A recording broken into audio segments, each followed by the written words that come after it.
All right, so welcome to Binge Guide. The next show. That's right, the next show. I like it. I was thinking about this the other day, like with all these streaming services and all these like movies and shows that are coming out all the time, it's like, how do you even decide what to watch next? It's so overwhelming. Yeah, so that's what we're here for, right? To kind of help wade through all of that and pick out like the gems, the things that you actually don't want to miss. Absolutely. And today we've got a really special one. I think this is going to be really interesting. Yeah, so today we're diving deep, as we do, into a documentary that's already generating a ton of buzz. Yeah, a lot of buzz. It's called One-to-One, John and Yoko. Mm-hmm. And, we've all seen tons of music documentaries, right? Yeah, sure. But this one, from everything we're seeing, it's really shaping up to be something pretty different. Yeah, I'm really excited about this one. Yeah, so what do we got in terms of like surf material here? Well, we've got a stack of articles here. Everything from the initial press release when the trailer dropped to some early reviews. Oh, cool. Yeah, and even some stuff about how it's being distributed overseas. Wow. Okay, so this is kind of a global phenomenon already. It seems to be, it seems to be getting a lot of attention. And, you mentioned the director. Yeah, Kevin MacDonald. Kevin MacDonald. Yeah, the last King of Scotland, you might remember him from. Right. He seems to be really trying to give us something that's deeper than your typical kind of retrospective on, John and Yoko. Yeah, so it's not just like a greatest hits kind of thing. No, not no. Okay, so what's the mission here for our deep dive? What are we trying to understand? Well, the film is interesting. It uses this one-to-one benefit concert that they did in August of 1972 as kind of like a central point. And it uses that to explore about 18 months in their lives, right before that. Okay. Yeah, so it starts around 1971 when they moved to this smaller apartment in Greenwich Village. Okay, in 1972, this benefit concert was actually John Lennon's only full-length post-Beatles concert. That's right. The only one. That's pretty wild when you think about it. And that's what makes this film so fascinating. I think it's this idea that it really focuses on their day-to-day existence. Okay. In this Greenwich Village apartment, it wasn't, some sprawling mansion or anything like that. Right. It was actually quite cramped from what I understand. And the film really kind of emphasizes just how much they were immersed in American television at the time. Oh, wow. Yeah, everything, think about it, the Vietnam War was raging. Right. So they're seeing footage of that. You've got Nixon on TV, Right. and then you've got The Price is Right, this mix of really serious stuff and then total escapism. Wow. Even Coca-Cola ads and the Walton. It's this crazy jumble of Americana. Yeah, that it's like they're just absorbing the culture through the TV. Totally. And one of the articles described it as a riotous melange of TV, and I thought that was perfect. That is a good way to put it. And they actually went to great lengths to recreate their apartment meticulously. Really? For the film. So like a set piece. Yeah. Wow, okay, so they're really trying to transport us back to that time. Totally. It's we're right there with them watching TV. And it makes you think about today, right? Mm-hmm. How much does what we watch on TV or, online, how much does that shape our own, outlook on the world and our actions? It's such a good point. I mean, we're constantly bombarded with information and images. Yeah. And it definitely shapes our worldview, whether we realize it or not. Yeah, and thinking back to John Yoko, in the early 70s, that was a really tumultuous time. Oh, absolutely. In America and around the world. Yeah, I mean, the Vietnam War was still going on. There were all these social and political movements happening. It was a really intense period. Right, and it sounds like the documentary really explores how all of that fed into their art and their activism. Yeah, it seems like they were really paying attention to what was happening around them, and it definitely influenced their creative output. Yeah, and it seems like all of that led to this one-to-one concert, right? That wasn't just a random performance. Not at all. In fact, one of the articles mentioned that it was actually directly inspired by this Geraldo Rivera expose that they watched on TV. Oh, wow. So a specific piece of media really kind of sparked this whole thing. It seems that way. Yeah, it's pretty amazing to think about this one thing they watched on TV led to this huge concert for a really important cause. So tell me about the concert itself. What was the purpose? Well, it was a benefit concert for children at the Willowbrook Institution in Staten Island. Okay. And it wasn't just John and Yoko performing. They actually had a lot of other amazing artists. Oh, cool. Yeah, Stevie Wonder. Wow. Shona Na and Roberta Flack.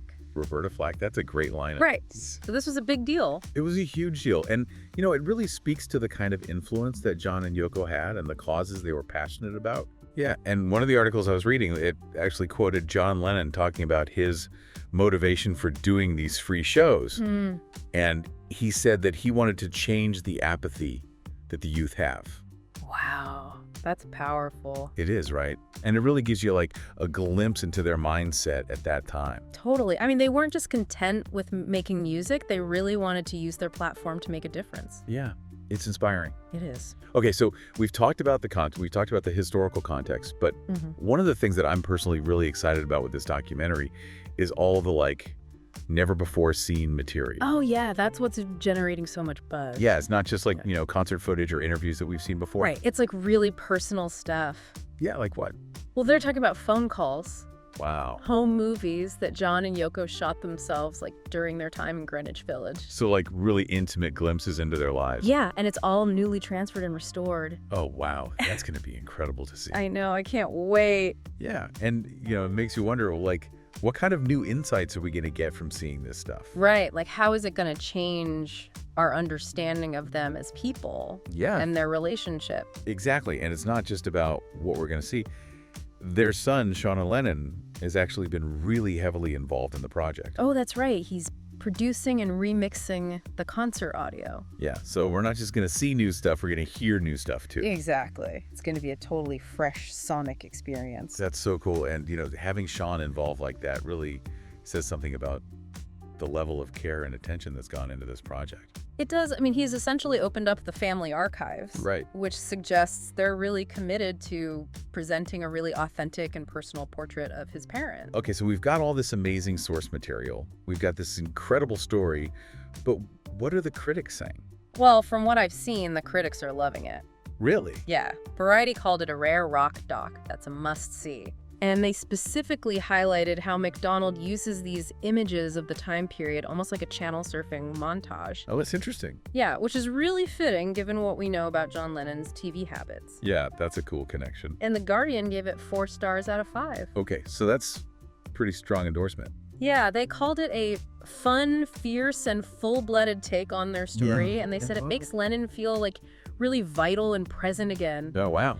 And The Hollywood Reporter pointed out how the film really explores themes of optimism and political advocacy during a really turbulent time. Yeah, that makes sense given everything we know about them and the time period. Exactly. And overall, it seems like the critical reception is super positive.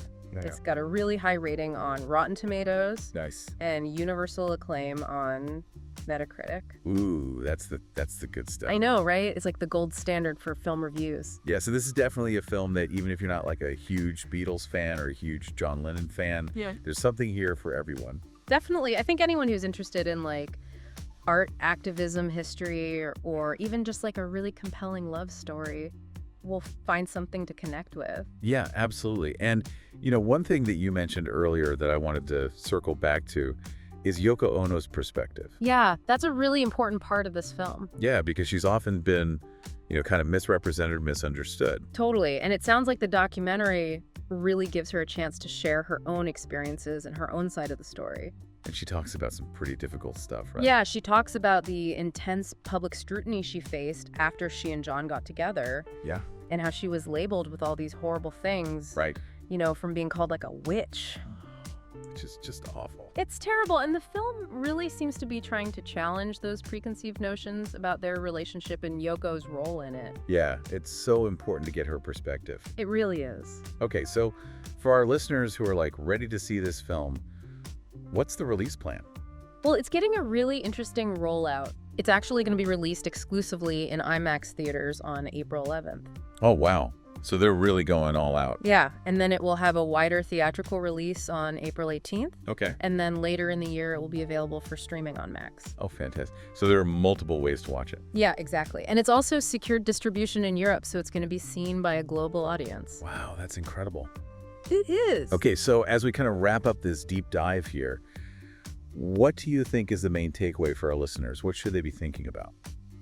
Well, I think one-to-one, John and Yoko is really shaping up to be so much more than just like a typical music documentary. Okay. It's really like a window into a really specific time and place. Yeah. And it shows us how these two incredibly influential artists engaged with the world around them, how they used their art and their platform for activism, and how they navigated their very public personal relationship under immense scrutiny. Right. It's like a microcosm of the early 70s in a way. Yeah, I think that's a great way to put it. And, for me, what's really exciting is the combination of the iconic music with these like really intimate personal moments. Yeah, that's what I'm most looking forward to. Me too. And it's all set against the backdrop of this really pivotal era in American history. Right, it's like a perfect storm of like history music and personal stories. Yeah. And it's a reminder that, art and activism can go hand in hand. Absolutely. And that even the most famous people are still human beings with complex lives and struggles. That's so true. And I think this film is going to really humanize John and Yoko in a way that we haven't seen before. Yeah, I think so too. So for anyone listening who's interested in learning more about this period in history or about John and Yoko's relationship, or even just about the power of art and activism, I think this film is going to be really impactful. Yeah, I agree. And, if you're looking for something to watch that's both entertaining and thought-provoking, it seems like a really good bet. So as we wrap up this deep dive, we want to encourage you all to check out the official trailer for One-to-One, John and Yoko, if you haven't already, and maybe even revisit the Live in New York City album to get yourself in the mood for the concert. That's a great idea. And, as you're watching the film, think about the parallels between then and now. How are artists today engaging with the social and political issues of our time? It's a really important question. It is, and we'd love to hear your thoughts. So please share them with us. Yeah, let us know what you think. Absolutely. All right, so that's it for our deep dive into One-to-One, John and Yoko. Thanks for joining us. Yeah, thank you all for listening, and make Yes. sure to keep an eye out for this film when it comes out in theaters and on Max. It's definitely one to watch. It is, and it's looking like the next show on Binge Guide. Until next time. See ya. Bye.